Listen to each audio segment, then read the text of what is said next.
The guest house always smelled like cedar and old books, which I found comforting, especially after they'd made the main house unbearable. I didn't leave it out of shame or defeat. I left it because I preferred silence over sarcasm, solitude over slammed doors. I'm 74 years old. At this age, peace is more valuable than gold. They didn't understand that. They thought I was retreating. Let them. The morning I moved into the guest house, not a single one of them helped me carry a thing. Not my son Harold, not his wife Tessa, not the twins Maddie and Cole.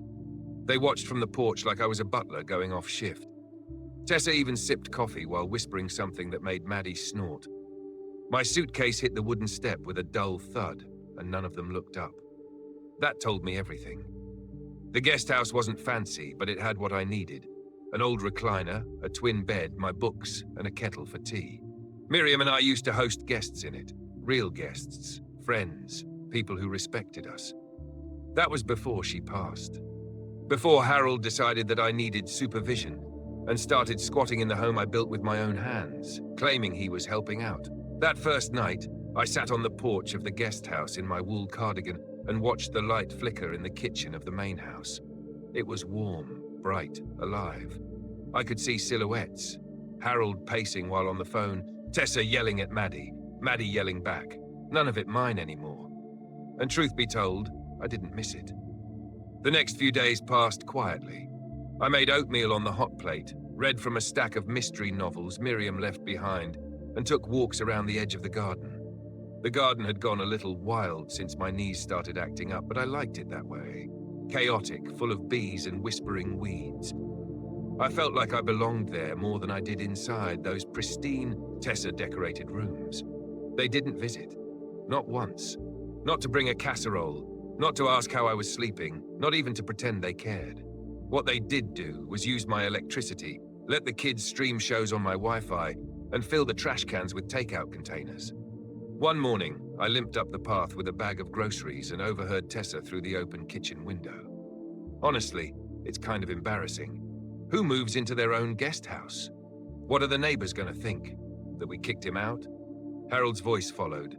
Let him have it. Keeps him out of the way. They laughed.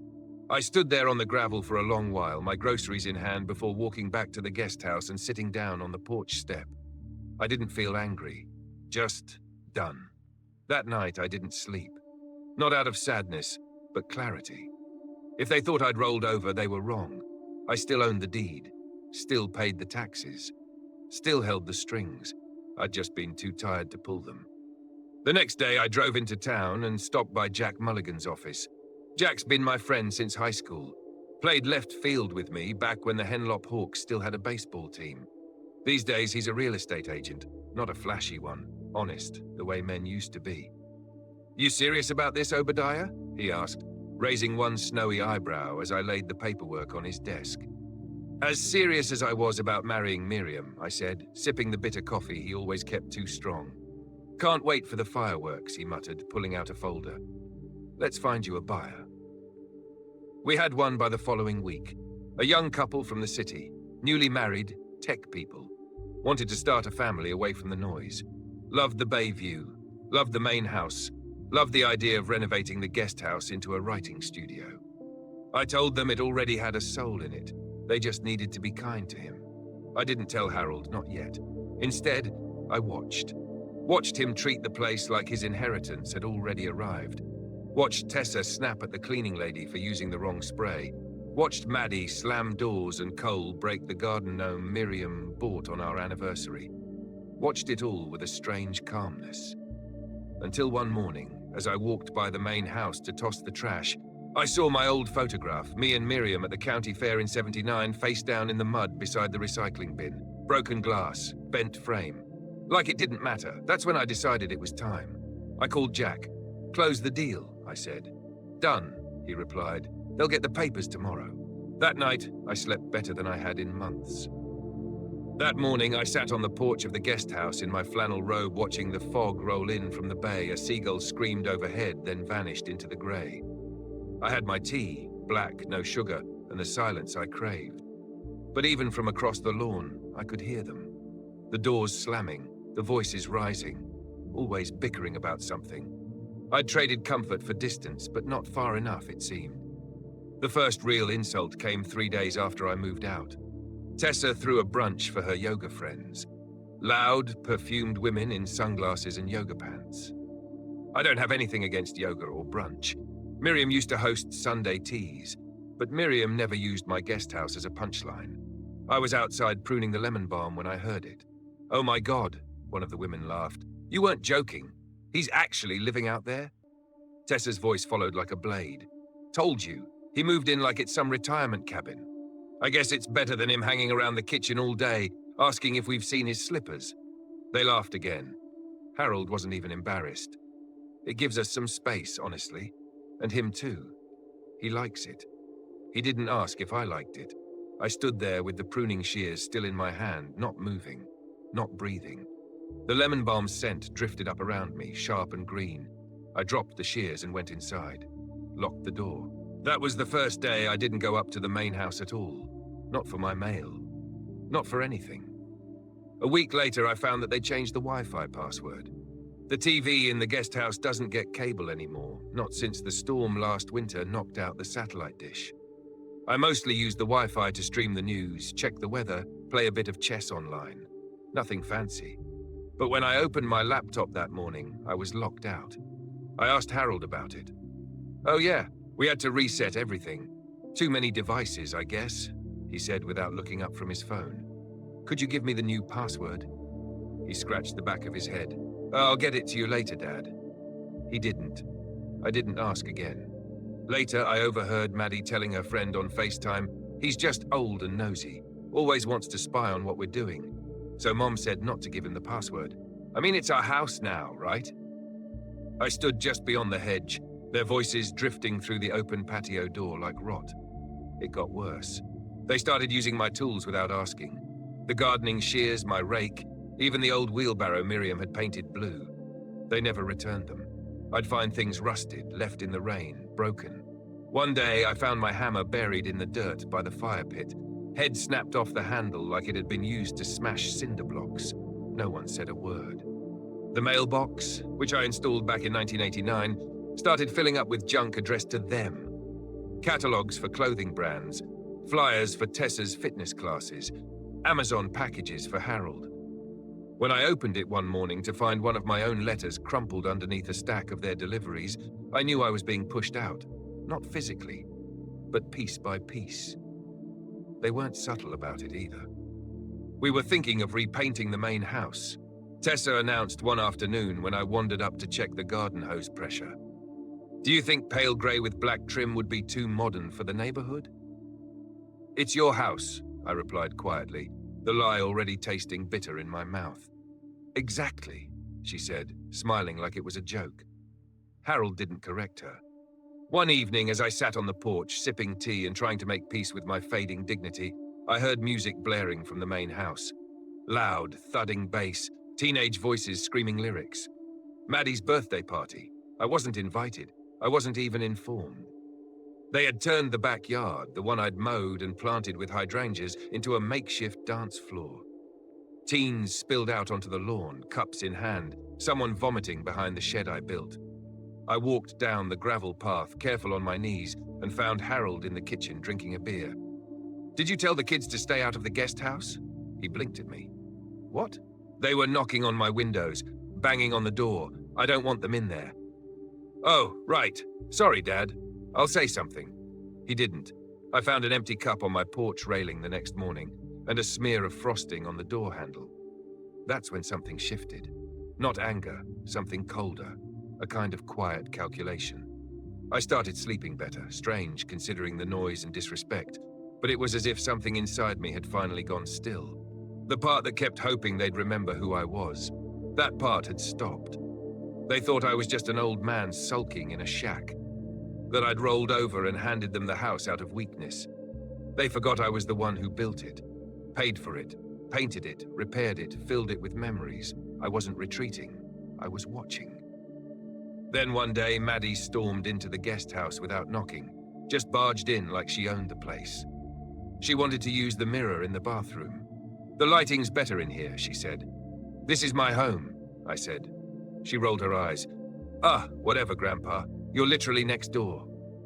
I waited for her to leave before sitting down in my recliner, my hands shaking just slightly. Not with rage, but decision. They wanted the house, let them have it, but not in the way they expected. The next morning, I took the deed out of the tin box beneath my bed. Miriam's handwriting still on the edge of the envelope. The papers were crisp, clear, and final. I still owned everything. The land, the main house, the guest house, even the mailbox and the lemon balm. They'd mistaken my silence for surrender, and I was about to teach them the cost of that mistake. The morning began with the sound of a weed whacker chewing through my lavender bushes.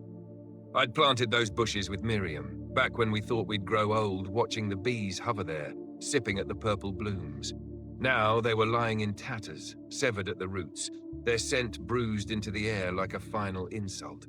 I stood at the edge of the porch, gripping the rail, watching Cole, Harold's son, swing the weed whacker like it was a toy. He wore headphones, oblivious to the destruction he was causing. The boy had never cared for gardens. Didn't care for much, far as I could tell, beyond video games and overpriced sneakers. And his father? Nowhere to be seen. I walked down the path, slow but steady, my knees barking with each step. "Cole!" I shouted. He didn't hear me. I had to tap him on the shoulder, and when he pulled out one of his earbuds, he looked at me like I'd interrupted something sacred. "What? You destroyed the lavender?" He squinted at the ground. "It's just plants." "No," I said, voice trembling in that way it does when you're not sure whether it's grief or fury. "It was a gift from your grandmother, and you didn't ask to use my tools." He shrugged. "Dad told me I could use whatever was in the shed." I opened my mouth, then closed it again. There was no use, no apology coming, just indifference dressed in teenage skin. I turned and walked back to the guest house without another word. But something inside me cracked that morning, like an old clay pot left too long in the frost. Later that day, it started raining, summer rain, soft but constant, and I stood at the kitchen window watching the puddles form. Tessa's voice carried in from the main house, even through the closed windows. She was on speakerphone, shouting at someone about a delivery gone wrong. "No, I said almond countertops, not walnut. You people don't listen. Do you know how cheap this is going to look on Instagram?" I shook my head. The house was never supposed to be a showroom. It was a home. A place where Miriam made soup from scratch and we watched game shows while holding hands like teenagers. That woman had turned it into a backdrop for curated photos. If the lighting wasn't perfect, she threw a tantrum. If the food wasn't exotic enough, she ordered out. Miriam used to hum while she cooked. Tessa posted aesthetic. Reels of pouring wine. The guests started coming soon after. Friends of Harold. Old college buddies, they said. Entrepreneurs and crypto bros, men who wore shoes without socks and talked too loudly about passive income. They stayed in the rooms Miriam had decorated with lace curtains and seashells. I walked past once and saw one of them drop ashes on the floor while laughing about someone getting rug pulled. Harold didn't even ask me if they could stay. One night, I went to put out the trash and nearly tripped over a stranger passed out on my stone path, reeking of beer and sweat, curled up like a dog by my hydrangeas. I had to call Harold out of the house. He didn't apologize, didn't even help the man up, just laughed and said, "Rough night, huh, Josh?" before dragging him inside. I stood in the dark, hands still on the trash lid, and felt something rise in me. Not sadness this time, not even anger. Resolve. The next morning, I went up to the main house to check the mail, something I rarely did anymore. In the mailbox was a letter from my doctor, a few catalogs addressed to Tessa, and a large manila envelope with my name in handwriting I didn't recognize. I took it back to the guest house and opened it slowly. Inside were pictures. Photos someone had taken of my home, but not the kind you put in albums. No. These were real estate shots, wide-angle images of the living room, the upstairs balcony, even the bay window Miriam and I used to decorate with candles during the winter.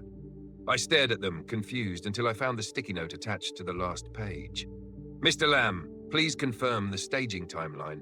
We will need access to the guest house for final touches. Congratulations on the upcoming listing." Listing. I sat there, mouth dry, heart thudding. They were selling the house, without telling me, without asking. I stormed up the hill to the main house, Rain still falling lightly, my cane thudding hard against the wet stone. Harold was in the kitchen. He looked up from his tablet, surprised. "Dad, you're listing the house?" I snapped, waving the photos in his face. "Without speaking to me? Without even a word?" He blinked. "It's just exploratory. Nothing's final." "Don't lie to me," I said. My voice was shaking, but not from age. "You don't own this place. I do. You've forgotten that." Tessa walked in, drying her hands. "We assumed you were happy in the guest house. You never said anything." "You assumed a lot," I said, voice low now. "You assumed I'd given up, that I was too old or too soft to notice what you were doing." Harold tried to play peacemaker. "Dad, calm down. We were going to tell you. We just thought it might be time to downsize, for your sake."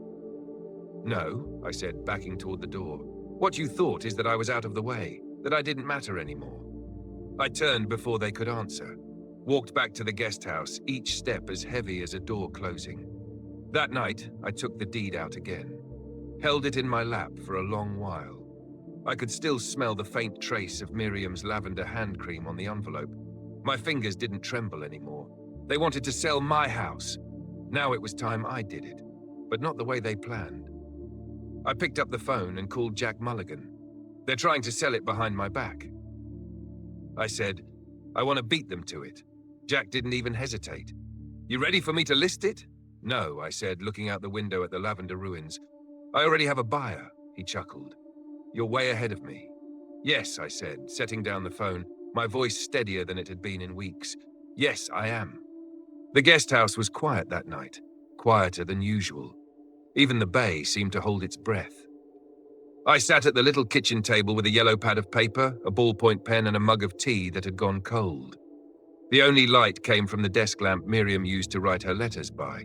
It had a soft, golden glow that made the shadows seem gentle rather than lonely. I wasn't angry anymore. Anger burns too hot and too fast, and I'd had enough of that in my life. What I felt now was something sharper, cleaner. It was purpose. They had pushed me aside, laughed at me, stolen my space, and disrespected the home Miriam and I built with every paycheck, every sacrifice. They thought my silence was weakness. What they didn't realize was that silence is a decision, and mine was over. The plan wasn't born in a single moment, but that night was when it took real shape. I started with a list.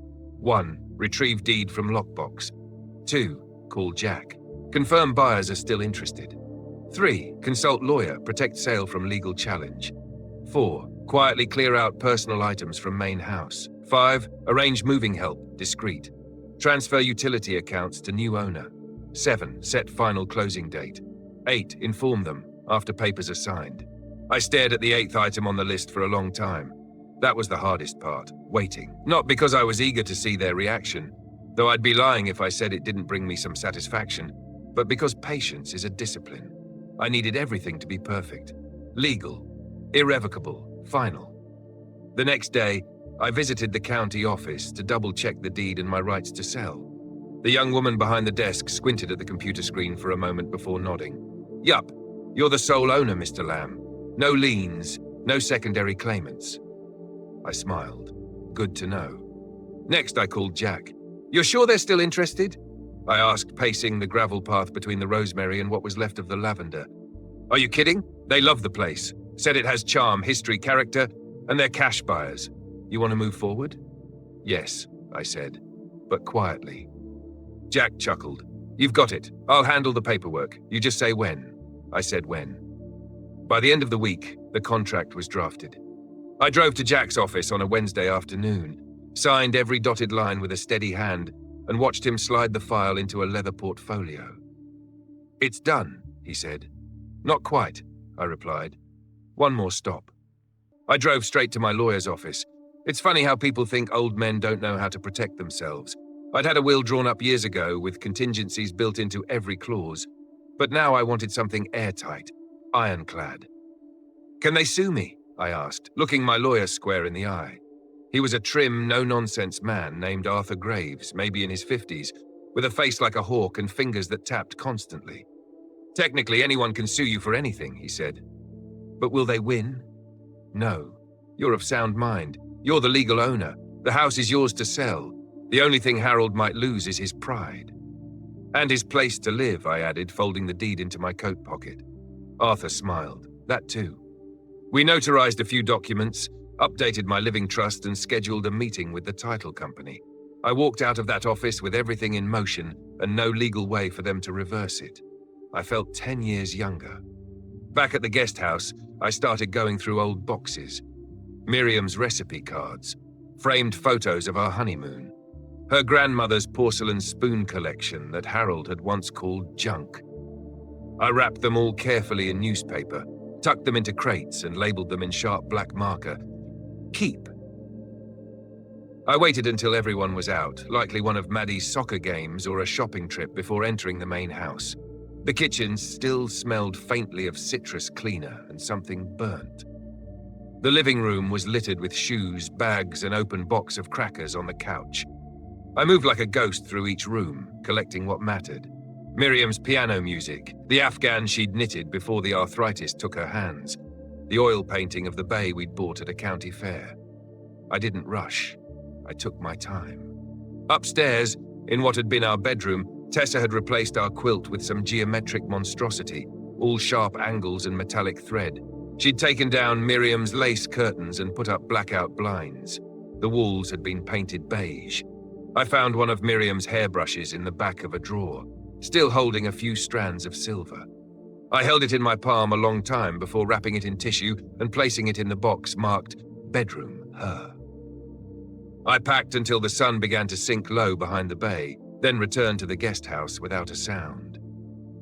In the days that followed, I hired a small moving crew, discreet men from 2 towns over, paid them in cash, told them to come early on a Tuesday. They arrived with a van and never set foot near the main house. Everything they needed was packed and waiting by the side path. By noon, it was gone. I cancelled the utilities one by one: electric, gas, internet, all of it. Transfer of service set for the day after closing. I left a note on the water heater explaining the shutdown schedule. One thing I always believed in, leaving things tidy, even when people didn't deserve it. Then I waited. The final closing date came on a quiet Thursday. I drove to the title company's office, shook hands with the new owners, and handed them the keys. They were good folks, quiet, respectful, thrilled to be moving in. "I think you'll love the place," I said. The woman smiled, "and we promised to treat it well. It feels like it has a soul." "It does," I said softly, then got back in my car. I drove home, not to the main house, but to the guest house. My house, now more than ever. I put the kettle on and sat down on the porch, waiting for the sound I knew was coming. And not long after, I heard it. The crunch of tires on gravel, a car door slamming, Harold's voice rising from the driveway. "What do you mean we have 30 days to vacate?" Then came Tessa. "This has to be a mistake. My husband's father owns this house." The new owner's voice was calm and clear. "No, ma'am, I do." I sipped my tea, watching the bay shimmer like silver glass. The plan had taken shape. Now it had bloomed, and all they could do was watch it unfold. I didn't go outside that evening, not even to stand on the porch. I didn't want them to see my face, not yet. I sat inside the guest house, the lamp dimmed low, listening to their voices echo across the yard. It started with confusion, then escalated into panic, and finally quieted into an eerie, stunned silence that hung in the air like fog. They hadn't knocked on my door. Not yet. They were too busy scrambling. It had all gone exactly as planned. But the negotiations? Those had begun long before. Back when Tessa had first mentioned updating the kitchen, I'd quietly started taking mental inventory of what would be salvageable in a sale. Back when Harold had joked, half-drunkenly to his buddy on the patio, that old man Lamb can live out there till he croaks, I started thinking about timelines. I hadn't told anyone. Not Jack, not my lawyer, not even the neighbors. Not until I was absolutely sure. I've always believed that if you want something done right and quietly, you do it yourself. No noise, no warnings. It was a Tuesday morning when I first made the real call. Jack answered on the third ring. "Obadiah, you ready to talk details?" "Let's keep this between us," I said. "No signs on the lawn, no open houses, no online listings." He hesitated only a second. "You want a private sale?" "Yes, confidential. I'm not interested in drama. I'm interested in peace." Jack chuckled. "Peace is expensive, but I know the kind of buyers who'll pay for it." Within 2 days, he'd found a couple. Brandon and Elise Worth. 30-somethings, no kids yet, but planning. She was an illustrator. He worked remotely in IT. They were looking for someplace quiet near the water, a home with history and space for a future. The bay, the woods, the 2 buildings. It was perfect. Jack arranged a private showing. I left the guest house that day at dawn, before the sun had even touched the rooftops. Took a walk down to the docks and didn't come back until late afternoon. I didn't want to be around while strangers wandered through what had once been my sanctuary. But Jack called me afterward, full of enthusiasm. They love it. They love it. Elise cried when she saw the sunroom. I didn't mention that Miriam used to cry there too, quietly after her diagnosis when she thought I wasn't looking. They want to make an offer? I asked. Full asking price, Jack said. No contingencies. Cash. That last word hit me like a warm stone in the palm. Cash! No banks, no financing delays, just a clean cut. A surgical extraction of myself from this mess. I told Jack to accept it, but before I signed anything, I had one more meeting to make. Arthur Graves, my lawyer, met me over lunch at the Marina Cafe. I ordered tomato soup. He got a chicken wrap. We didn't make small talk. I want to lock this in, I said. No loopholes, no way they can claw it back after I sign. You've got the right, Arthur said between bites. Harold never had power of attorney. He's not on the deed, and you're mentally competent. Despite what they might say behind my back. Arthur smiled, especially despite that. I leaned in, lowering my voice. I want to move forward without tipping them off. That means no forwarded mail, no phone calls to the landline, nothing addressed to Lamb household. Everything comes to the guest house in my name only, he nodded. You want it quiet. As a prayer, Arthur tapped his pen against the table. Then here's what we'll do. I'll register the sale through a trust. The buyers sign their side, you sign yours, and the title transfers behind a privacy shield. They'll only know it's final when the new deed hits the county records. And by then, I said, they'll already be packing. He raised his water glass to quiet exits. We clinked glasses and didn't smile. Over the next week, we coordinated everything through Arthur's office. The Worths didn't ask questions about the situation. I think they could tell, just from the condition of the house, that something delicate was going on. Tessa had tried to decorate it like a magazine cover, but there was no warmth in it anymore. No life. Just staged furniture and unused rooms. Even the piano hadn't been touched in months. Jack delivered their signed offer and I signed mine that same night under the yellow lamplight. My hand didn't shake once. Once the documents were filed, Arthur initiated the title transfer and sent notices to the utility companies. The power, water, gas, and internet were all being moved into the Worth's name, effective the day after closing. The only service I kept in my name was the P.O. box, where I now had all mail redirected. I even called the garbage service to notify them that the main house account would be closing at month's end. The woman on the phone asked if the new tenants would be taking over the bin. They'll have their own arrangements, I said. I was careful, methodical. Every phone call made from the guest house. Every document signed behind closed doors. Every legal decision backed by 2 copies and notarized. I didn't tell Harold. I didn't need to. They still thought the house was theirs.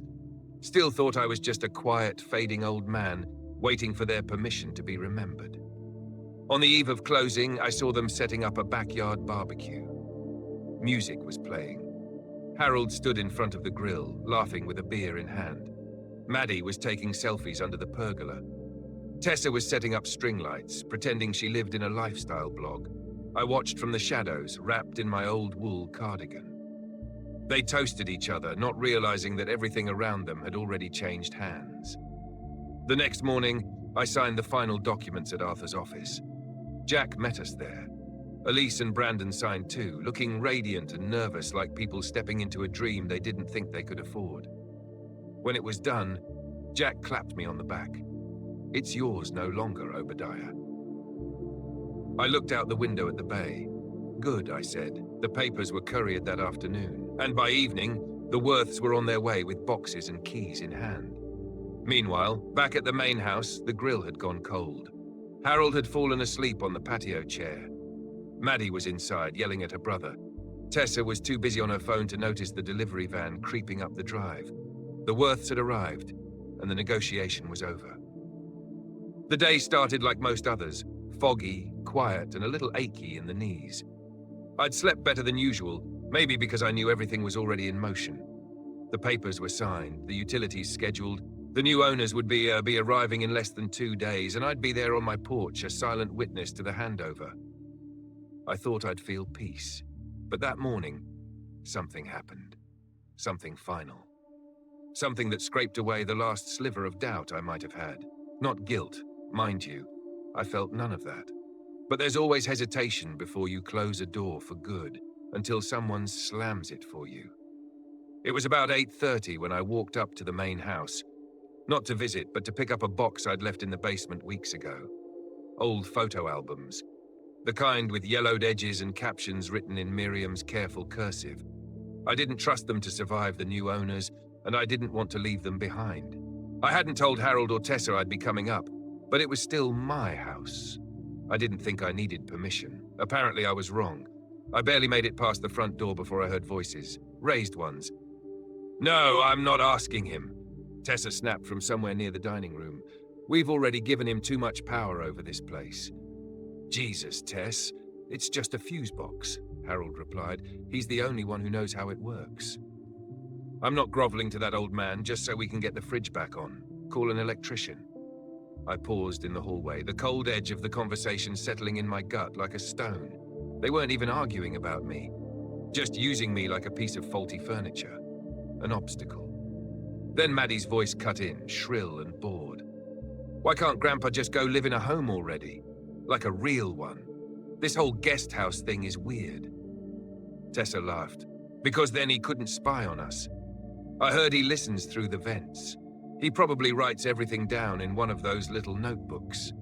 They all laughed. I stood there quietly in the front hall, my fingers resting on the stair rail. I didn't make a sound, not because I was scared or hurt, but because something inside me, something old and tired, finally gave up. I turned and walked out. Didn't bother with the photo albums, didn't even shut the front door behind me. Let them enjoy their little kingdom while it lasted. Back in the guest house, I brewed a cup of tea and sat by the window. The bay was shimmering that morning, touched by sunlight in a way that made it look like glass. I remembered how Miriam used to say it was the most honest view we had. "The water never pretends," she'd said once. "It just is." That's how I felt now. No more pretending, no more waiting. No more holding on to the idea that they might see me for what I was, the man who built this life. The man who gave them everything. Letting go of that illusion felt good. It was around noon when the delivery arrived. I watched from the porch as the moving van pulled into the drive.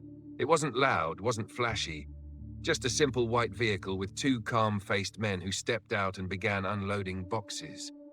The Worths were right behind them. Brandon waved to me. I nodded back. They didn't head to the guest house. They walked straight up to the front door, my front door, and knocked.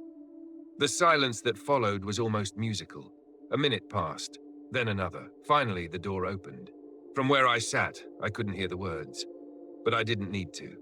Harold stood there blinking in the sunlight, shirt untucked, barefoot.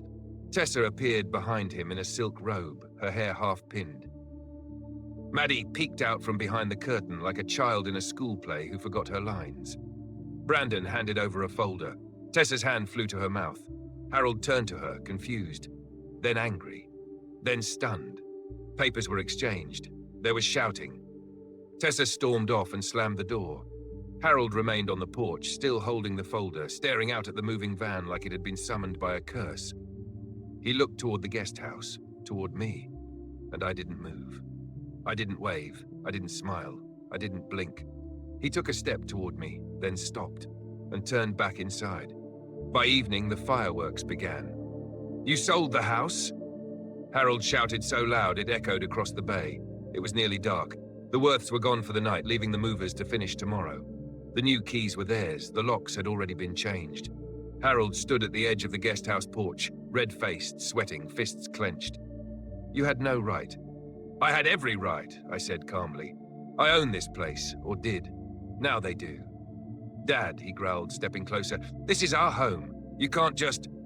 "Was it your home when you let your daughter call me a crazy old man?" His mouth opened. Nothing came out.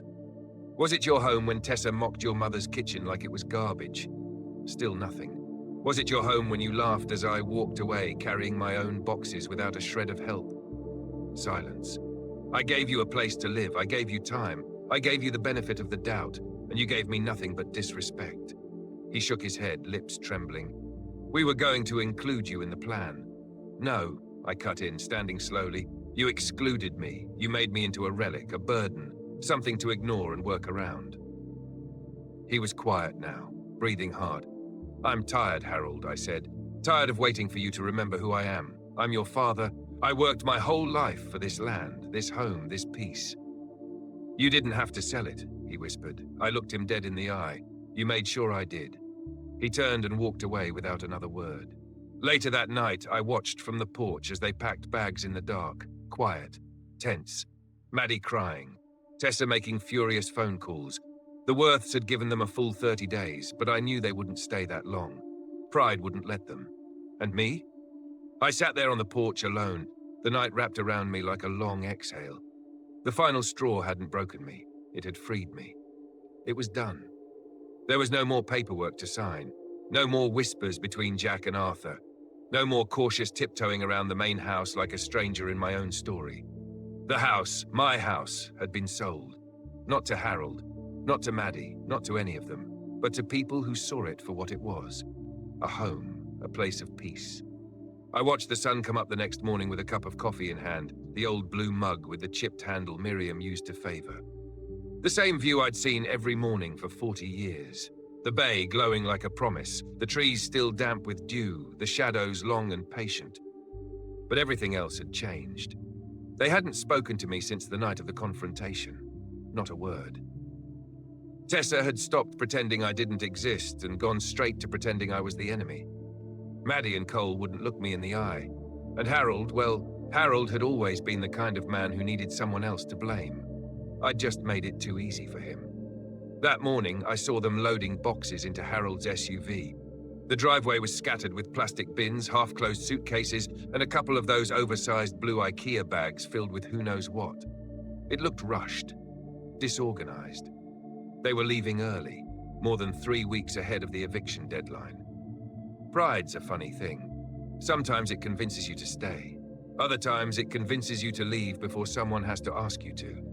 From where I sat, I could hear bits of their final argument through the open car doors. You said he wouldn't do anything, Tessa hissed. How was I supposed to know he'd sell it out from under us? Harold shot back. You didn't even check the deed, Harold. You think I expected my own father to blindside me like that? Their words melted into the wind as I turned back toward the guest house. I didn't need to hear the rest. It was the sound of a crumbling kingdom, the kind built on assumption and entitlement. And now it was being packed into cardboard boxes and driven out of my life. Around noon, the Worths returned with their furniture. The moving truck rolled up slow and easy, like it belonged there.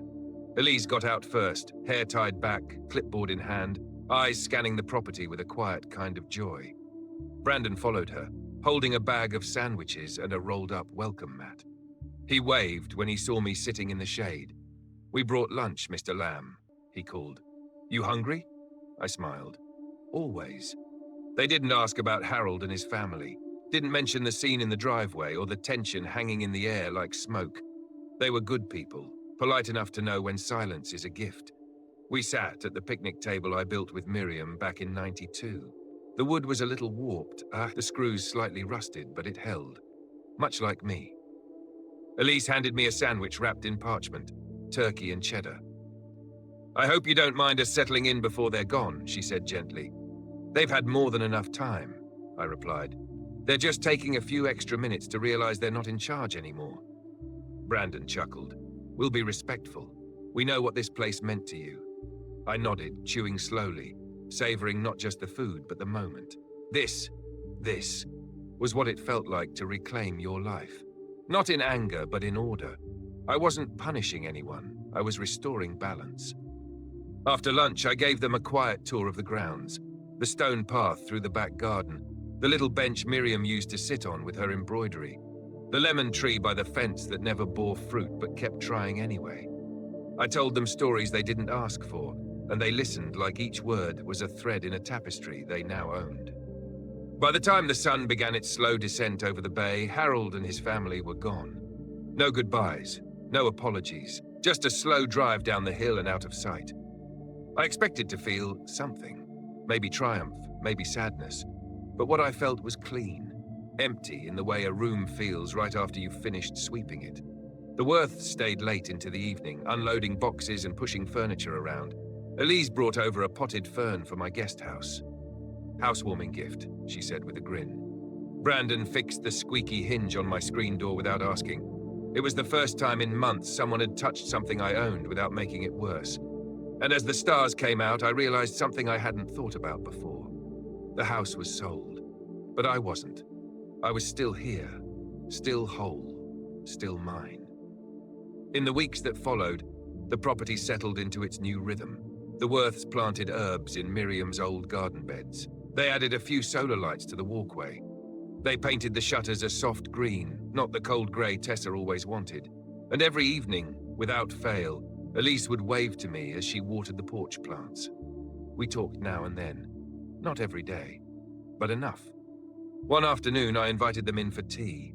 They admired the bookcases Miriam and I built together, asked about the framed photos on the walls, listened politely as I told them about the blizzard of '87 and how the roof nearly caved in. It felt natural, easy, kind. And in that comfort, I found something I didn't expect. Forgiveness. Not for them, not yet. Maybe not ever. But for myself. For waiting too long. For hoping too much. For believing that family, just by blood, would honor what I'd built. Now, when I looked at the house on the hill, I didn't see a battlefield. I saw a beginning. Not mine, perhaps, but someone's. And that was enough. The house was sold. But peace? Peace was bought and paid for in full. The morning of eviction day was eerily still. The bay was glass smooth, not a ripple in sight, as if even the water didn't want to disturb what was about to happen. A cool breeze whispered through the cedar trees, brushing the tall grass beside the path that led from the guest house to the main house. The world was quiet, holding its breath. I sat on the porch of the guest house in my worn cardigan, cradling a cup of hot coffee. Not tea today. Coffee. Black. Bitter. The way Miriam used to make it when she was preparing for a confrontation. I'd been up since before dawn, unable to sleep, not from nerves, those had long burned away, but from a strange anticipation. Today was the day the consequences arrived. The day truth stopped knocking and walked straight through the front door. The Worths would be arriving around 9 with their lawyer and a sheriff's deputy, just in case. Not because anyone expected violence, but because sometimes people only respect boundaries when they're enforced by someone in uniform. Harold and his family had dragged their feet. They'd had 30 days, 30 generous, court-blessed, legally binding days to pack up, move on, and salvage their dignity. Instead, they wasted 29 of them sulking, arguing, and pretending it wasn't real. Now it was. I watched the sun rise over the hill as the first vehicle rolled up the driveway. A sleek black sedan, Arthur Graves, my lawyer. Right on time. He stepped out of the car in his grey suit and sunglasses, briefcase in hand, and gave me a respectful nod as he walked past. 5 minutes later came the Worths, a modest SUV, 2 bicycles strapped to the back. Elise stepped out first, looking calm but focused, followed by Brandon, who gave me a quick wave before pulling out a folder from the glove compartment. Then came the sheriff. He wasn't what you might expect. Not tall or loud or threatening. Just a middle-aged man with a sunburnt face and a weary look, like someone who'd seen too many families fall apart over things that shouldn't have broken them. I watched them gather at the foot of the main house steps. Brandon knocked once, firmly. No answer. Arthur stepped forward and knocked again. Still nothing. The sheriff didn't knock. He opened the screen door, stepped inside, and announced himself. "Sheriff's office! You've been served notice. We are here to enforce a lawful eviction. Please come downstairs." Silence. Then came the sound of feet on hardwood, muffled voices, the slam of a cabinet door. A moment later, Harold appeared in the doorway in wrinkled jeans and a t-shirt. He looked older, tired. Not broken, not yet, but bent, like a man halfway through realizing he'd burned his own bridge. "What is all this?" he said, even though he already knew. The sheriff handed him a sheet of paper. "As stated in the eviction order, You and your family are required to vacate the premises immediately. You've had the full 30 days. Harold glanced over the paper, not reading it so much as stalling. Tessa appeared behind him, wrapped in a silk robe, makeup half done, hair clipped up with pins that trembled slightly as she glared at the group on the porch. "You can't just kick us out," she snapped. "You were given notice," Arthur said, his tone flat. "This is no longer your residence." "This is his fault," Tessa hissed, pointing toward me across the yard. "He ambushed us, manipulated us, took advantage of his own family." I didn't reply. I didn't even blink. Just took another sip of my coffee. Harold stared at me a long moment, jaw clenched, not with rage, but with shame. The kids came down last. Maddie had earbuds in, her hoodie pulled up over her head like a shield. Cole dragged a duffel bag behind him, muttering something under his breath. Neither of them looked at me. The Worths remained silent, standing a polite distance away, waiting for the storm to pass. The sheriff gave them 1 hour. They didn't argue. Not really. The fight had gone out of them. Tessa muttered curses under her breath as she gathered up purses and chargers and tote bags. Harold said nothing, just moved like a man who had stopped believing he was in control. I sat there and watched it all. The back and forth. The slamming of car doors. The hurried, clumsy loading of the SUV. The kitchen chair they couldn't fit. The forgotten coat left hanging on the pegboard. The crying, quiet, angry tears from Maddie when she tripped and scraped her knee against the gravel. I didn't enjoy it, but I didn't regret it. Elise stepped forward at one point, offering a cardboard box to Harold for their last few things. He took it without a word. When the car finally backed down the long driveway, trailing dust and tension, I let out a breath I hadn't realized I'd been holding. They were gone. The sheriff nodded to me on his way out. "Smoothest one I've seen all month," he said. "You did everything right." Arthur joined me on the porch for a minute after, leaning on the railing like we were just old neighbors catching up. "Any second thoughts?" he asked. "No," I said. "Only wish I'd done it sooner." He smiled, then tipped his head toward the main house. "Looks like peace is moving in." And it was. Elise and Brandon had already started bringing in their boxes. No movers, no fuss. Just a couple who knew the value of doing things themselves. They worked well together, passing things back and forth with quiet laughter, arranging rugs and cushions, unpacking books with the kind of reverence people reserve for sacred things. I watched them for a while, long after Arthur drove away. The house looked different already, not because of anything cosmetic, but because for the first time in years, it was free. No bitterness clinging to the walls, no entitlement growing like mold in the corners, just air and light and possibility. That evening, as the sun dipped low and the crickets began to sing, Elise walked over with a plate of cookies, fresh baked, still warm. "I don't know if you like chocolate chip," she said, "but I thought you might want something sweet today." I looked at the plate, then at the house behind her. I think," I said slowly, "that's the first sweet thing to come out of that kitchen in a long, long time." She smiled and sat with me for a moment. No words, just the two of us, watching the house become a home again. Eviction day had arrived and left something beautiful in its place. The aftermath wasn't loud. It didn't come in the form of banging on the guest house door or threats scrawled on the side of the shed. No lawsuits, no police visits, no dramatic return. Just a steady, humming silence that settled over the property like fog. And that, perhaps, was the most surprising part of all. They vanished. 3 days after the eviction, Harold sent a single text. Not a call, not even a proper message. Just 5 words. "I hope you're satisfied. Goodbye." I stared at it for a while, then set the phone down on the counter. I didn't respond. What could I say that I hadn't already lived? Tessa never reached out, not once. No emails. No let's talk. I'm sure she said plenty elsewhere. Maybe to friends, to her fitness class followers, to whatever poor soul rented them their next temporary place. I imagined her furiously defending herself, telling some version of events where I was the villain. The cruel old man who tossed them into the street with no warning, no mercy. They always did love their stories. But the truth didn't need defending. The house was mine, it always had been. And now, so was the quiet. That first week after they left, I noticed something odd. I was sleeping better. Not just longer, but deeper. The kind of sleep I hadn't had in years, where the body lets go and the mind finally stops grinding. No more 3 a.m. pacing. No more phantom sounds from the main house. Slammed doors, stomping feet, shouted arguments muffled through walls. The silence was profound. I spent my mornings on the porch of the guest house, wrapped in my cardigan, sipping tea, listening to the bay speak in gentle waves. Birds returned to the trees.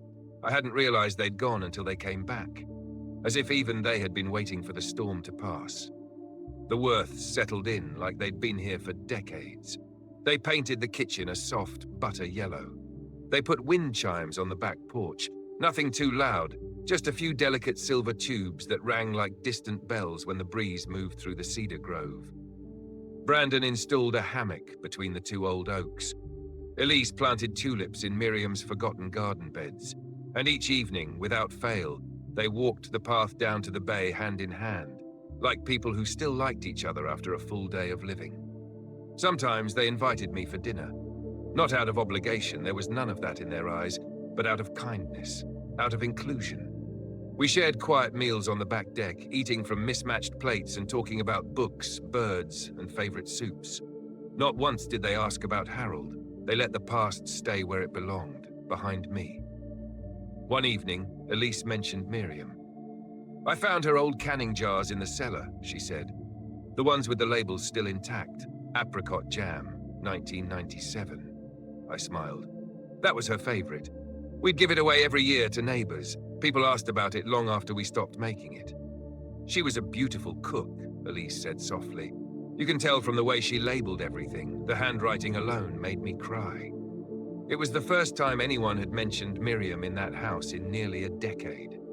That night, after they walked back inside, I stood alone beneath the stars and let the air settle into my lungs. I thought of her garden gloves, her humming in the kitchen, her laughter when the pie crust burned. I thought of the way she would have handled all of this, not with bitterness, but with grace. And I hoped she would have been proud. Not of the sale, not of the eviction, but of the fact that I finally stood up for myself. A few days later, I received a letter, not an email, a handwritten letter in an envelope with no return address. I opened it slowly, the paper soft from its time in the mail. Dad, I still don't agree with what you did, but I'm starting to understand why you did it. I didn't see it before. I was so focused on everything I thought I deserved. Maybe I didn't deserve any of it. Maybe I needed this. We're staying with Tessa's cousin for now. The kids aren't talking to me much. Tessa's furious all the time. I don't blame you for any of it anymore. Just wanted you to know. Harold. I read it twice, then folded it and placed it in Miriam's recipe box between lamb stew and raisin scones. I didn't reply, but maybe one day I would. Maybe. I started walking more after that, down to the shoreline, through the old deer trail Miriam and I cleared years ago, into the woods where sunlight splintered through the trees and the earth smelled like pine and rain. I found things I hadn't noticed in years. A robin's nest in the fence post, wild strawberries growing behind the shed, an old garden spade Miriam must have left buried under a pile of leaves. One morning I found the bench by the water freshly painted. I hadn't done it. Brandon had. There was a note tucked under the seat. We know this place belongs to you. We just feel lucky to be part of its next chapter. Thank you for giving it back its soul. No one had ever thanked me for that before. The Worths never tried to take ownership the way Harold had. They were stewards, not settlers. They didn't assume it was theirs by right. They treated it as a privilege. And I realized that's all I'd ever wanted. From Harold, from his wife, from the world. Not obedience, not even gratitude, just respect. In the months that followed, the house on the hill changed in small ways. New flowers, a bird bath, a solar lantern at the edge of the path. But at its core, it remained the same. The same cedar frame, the same scent of salt and thyme, the same bones Miriam and I built together. I stayed in the guest house, not because I was banished, but because I liked it. It was mine now, fully and finally. Every morning began with silence. Every night ended with peace. The aftermath, it turned out, wasn't a firestorm. It was a rebirth. Quiet, steady, earned. The new peace didn't arrive with a trumpet blast. There was no grand epiphany, no parade down the drive. It came slowly, like dew on morning grass, quiet, unnoticed at first, but unmistakable once it had settled. I woke earlier than usual that morning, stirred not by anxiety or aches, but by light. Pure, golden light spilling through the slats of the blinds, painting long stripes across the wooden floor. The kind of light that used to make Miriam hum as she tidied the breakfast table. I stretched, felt the satisfying crack of a stiff back giving way to the day, and shuffled to the stove to boil water for tea. Not coffee today. Tea. Strong and dark, with just a whisper of honey. My favorite. The guest house smelled like cedar and lemon. Elise had left me a jar of lemon balm on the windowsill a few weeks ago, said it'd keep the air fresh and the mind calmer. I hadn't believed her at the time, but now every time the breeze touched the leaves, I swore the room breathed with me. The calendar on the wall read Wednesday. No appointments, no visitors expected, no emergencies, just me, and that was enough. After breakfast, I took my usual walk down the gravel path, past the rosemary hedge that was starting to regrow since the chaos had left. Bees floated lazily between blossoms. The stones underfoot were warm from the early sun. The only sound was the crunch of gravel and the distant hush of the bay curling against the shore. When I reached the water, I stopped. Same as always. Same as I'd done with Miriam all those years ago. The bench sat in its spot, freshly painted and clean, a thermos already waiting for me on its wooden seat. Brandon had left it there again, his quiet way of saying good morning.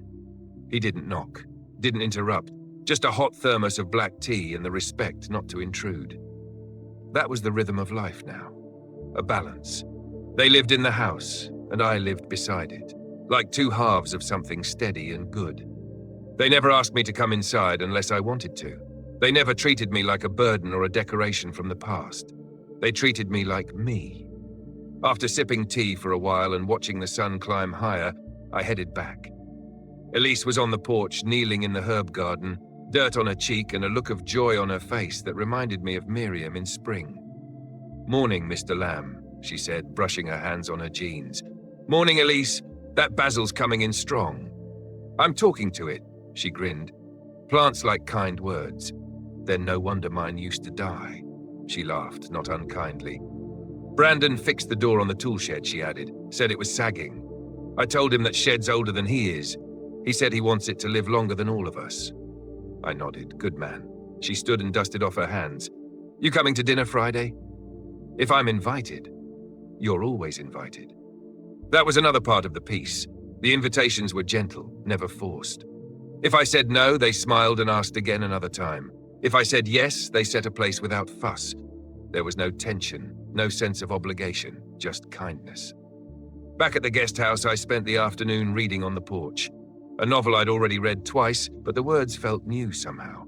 Funny how peace can give old stories a second life. Around 3, a breeze kicked up and brought with it the smell of honeysuckle. The wind chimes from the main house porch began to sing their silver song, soft, melodic, drifting. And then it happened. For the first time in months, maybe years, I felt completely still. No list in the back of my mind, no what-ifs or what-nows, no bitterness, no grief, no whisper of things undone. Just air in my lungs and sun on my arms and the deep-rooted sense that everything, right here, right now, was enough. I didn't cry, not the way you'd expect, but I closed my eyes and in that stillness I felt Miriam, not like a ghost, not a voice. Just the memory of her presence, sitting beside me like she used to on summer afternoons, her hand brushing mine, her gaze toward the bay, no words needed. And I smiled. Peace, I realized, isn't the absence of trouble. It's the presence of clarity. It's knowing who you are, where you stand, and what you no longer owe to anyone who treated your kindness like weakness. Later that week, I got a letter from an old friend, Emmett Harper from the war. Said he'd heard from someone in town that I'd finally kicked the freeloaders out. "You always were too damn patient," he wrote. "Come fishing. You've earned the quiet." I pinned the letter to the wall above my desk, next to Miriam's recipe card for lemon bread and a photo of her in her gardening hat, smiling with a basket of tomatoes. I wrote Emmett back, told him I might take him up on it once I got the cucumbers in the ground. The days passed without drama. Brandon brought over extra firewood. Elise left jars of strawberry preserves on my porch. The neighborhood kids rode past on bikes and waved like I was just another friendly old man, instead of the storm that cleared the skies. And I liked that. I liked that the past no longer followed me everywhere. I liked that I could walk through the yard and not see Harold's scowl or hear Tessa's condescension in every room. I liked that at last I had turned the page. The guest house became my world. I tended to it like something sacred, fixed the loose board on the steps, painted the shutters, even hung a wind chime of my own, an old copper one Miriam had bought from a roadside artist back in '87. It still worked, still caught the breeze just right. And sometimes in the quiet of evening, I'd see Elise and Brandon slow dancing in the living room, barefoot, music barely audible from the open windows. They didn't know I was watching, but it made me happy. Because peace doesn't mean everything is perfect. It means everything is possible again. So I sat there, day after day, cup in hand, overlooking the bay, not waiting for anything, not regretting what was lost, just grateful for what remained, and what I finally truly reclaimed.